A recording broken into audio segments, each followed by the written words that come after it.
নমস্কার বন্ধুরা, শিউলির রান্নাঘরে আপনাদের সকলকে স্বাগত। আমি শিউলি আজ আবার একটি নতুন রেসিপি নিয়ে আপনাদের কাছে চলে এলাম। অনেক রকম তো লুচি খেয়েছেন, আজ আমি আমের লুচি বানিয়ে আপনাদের দেখাবো। আপনারা অবশ্যই হয়তো বানাতে জানেন, তবে আমি কিভাবে বানাই সেইভাবে শেয়ার করছি। চলুন দেখে নিন নরম তুলতুলে আমের লুচি কিভাবে আমি বানাই। এখানে আমি আটা দিয়ে বানাবো। 2 বাটি আটা নিয়েছি, তারপর স্বাদমতো লবণ দিয়ে নিলাম, 1 চামচ চিনি গুঁড়ো নিয়ে নিলাম। শুকনো উপকরণ প্রথমে ভালোভাবে একটু মিশিয়ে নেব।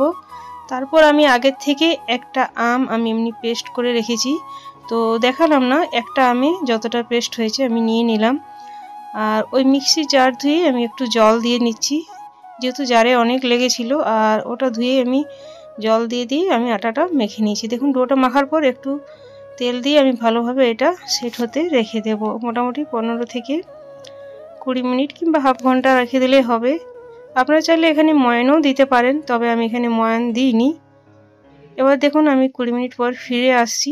ঢাকনা দিয়ে ঢেকে রেখে দিয়েছিলাম। আরও হাত দিয়ে ভালোভাবে এটা চেপে চেপে মেখে নিতে হবে। আটাটা যত ভালো মাখবেন লুচিটা কিন্তু তত সুন্দর ফুলে উঠবে। তো এখানে আমি আবারও বলছি, আটাটা খুব ভালোভাবে মেখে নেবেন। এখানে আপনারা ময়দাও ব্যবহার করতে পারেন আটার বদলে, তবে আমি আটা দিয়েই মাখলাম, যেহেতু আটাটা খাওয়া ভালো ময়দার চাইতে। আর লুচি যেরকম লেচি করি সেরকম লেচি করে নিচ্ছি, লেচি বা লুই যেটাই বলেন। তো ছোট ছোট করে নিচ্ছি, আপনারা ছোট বড় নিজেদের ইচ্ছা মতো করে নেবেন। এবার চাকি বেলনা নিয়ে তারপর আমি ওখানে রিফাইন তেল দিয়ে নিলাম। ভালোভাবে বেলনার মধ্যে এবং চাকির মধ্যে দুটোর মধ্যেই লাগিয়ে নিতে হবে তেলটা ভালো করে, তাহলে লুচিটা বেলা যাবে। একটা লেচি নিয়ে এভাবে আমি লুচি বেলে নিচ্ছি, যেরকম আমরা নর্মাল লুচি বেলি, না খুব মোটা না পাতলা। এটা রেখে দিলাম। আমি আরও একটা বেলে আপনাদেরকে দেখিয়ে নিয়েছি। ঠিক এইভাবে লেচিটার মধ্যে একটু তেল লাগিয়ে নিতে হবে, তারপর এভাবে বেলে নিতে হবে। আর 2 থেকে 3 বার এভাবে বেলবেন। খুব বেশি ঘুরিয়ে ঘুরিয়ে বেললে কিন্তু লুচি ফুলে না। তো আমি আরও একটা দেখিয়ে দিলাম। একই রকমভাবে আমি সবগুলোই বেলে নেব। তো প্রথমে কিছু বেলার পর এখানে আমি তেল গরম হতে দিয়েছিলাম, তেলের মধ্যে একটা লুচি দিয়ে নিলাম। আর এভাবে উপর থেকে তেলটা দিয়ে নেবেন, ছড়িয়ে নেবেন, তাহলে লুচিটা খুব তাড়াতাড়ি ফুলে উঠবে। দেখুন কত সুন্দরভাবে ফুলে উঠেছে।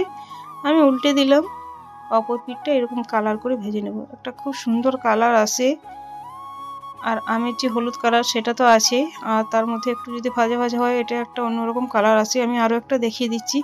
একই রকমভাবে আমি সবগুলোই বানিয়ে নেব। বন্ধুরা, আমার এই রেসিপিটা আপনাদের ভালো লাগলে প্লিজ লাইক শেয়ার কমেন্ট করে সাবস্ক্রাইব করে আমার পাশে থাকবেন। পাশে দিয়ে বেলটা প্রেস করে অল করে দেবেন, তাহলে নিত্য নতুন ভিডিও বা রেসিপি সবার আগে আপনাদের কাছে পৌঁছে যাবে। আর বেশি ভালো লাগলে প্রিয়জনের মধ্যে শেয়ার করতে ভুলবেন না। পুরনো বন্ধুদেরকে অনেক অনেক ধন্যবাদ পাশে থাকার জন্য, এগিয়ে যেতে সাহায্য করার জন্য। নতুন বন্ধুরা ভিডিওটা একটু ভালো লাগলে চ্যানেলটা সাবস্ক্রাইব করে পাশে থাকবেন, এই অনুরোধ রইল। আর সবগুলো তো দেখানো সম্ভব নয়, কয়েকটাই আমি দেখিয়ে দিলাম। আর এই লুচির মধ্যে না আমের একটা ফ্লেভার আসে। যদি এই ফ্লেভারটা আপনারা পছন্দ না করেন, তো আমি বলবো আমের যে পাল্পটা সেটা হালকা একটু গরম করে নেবেন চিনি দিয়ে, তারপর আপনারা মাখবেন, দেখবেন ওই ফ্লেভারটা আর আসবে না। তো সবগুলোই আমি লুচিগুলো ছেঁকে নিলাম। এবার আপনাদের পছন্দ মতো আপনারা সবজি দিয়ে লুচিটা পরিবেশন করতে পারেন। কি দারুণ দেখতে লাগছে দেখুন। প্রত্যেকটা লুচি খুব সুন্দর ফুলেছে আর কত নরম হয়েছে। আজ তাহলে আসছি, পরে একটি নতুন ভিডিও বা রেসিপি নিয়ে আবার দেখা হবে। ধন্যবাদ ধৈর্য ধরে আমার এই ভিডিওটা দেখার জন্য। Thanks for watching.